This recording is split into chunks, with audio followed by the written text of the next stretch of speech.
Baba, you are known in Goa as a youth icon. People look up to you for ideas, for entrepreneurial excellence.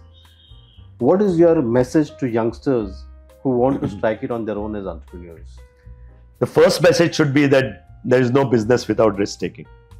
You know, so I think I would strongly urge the young people of Goa to take risks. Of course, to take calculated risks. You should not shoot in the air without knowing where your aim is. Once you have that courage to take the risk. You have to see what problems you can solve in the state. Money should never be your focal point. Money is a side effect. The day you start a business with the objective of making money, you can start as a job of making money. Even otherwise, now the definition of job is changing.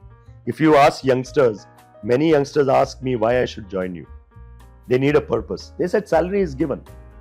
If I am so and so and I'll get so much salary, it is given. But why should I join you?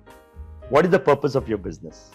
So I think every youth, every young person who wants to get into the bandwagon of entrepreneurship should try to solve the problems of Goa, should try to solve the problems of the nation and work towards that as a business idea. Because if they first say that my first objective is to make money, that business never sees the light of the day. Or it sees the light of the day and dies very soon. Okay.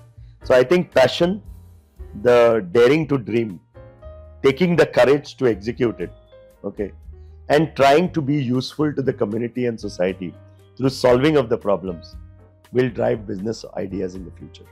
And I would strongly urge all the young people to focus on these aspects so that we want more and more entrepreneurs.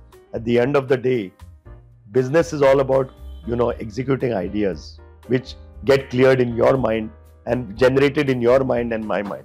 Now, hundreds of these ideas, only 2 ideas get built. So we need more and more people to be encouraged to think like this and then carry it to its logical end, because otherwise they die as dreams and they never get built.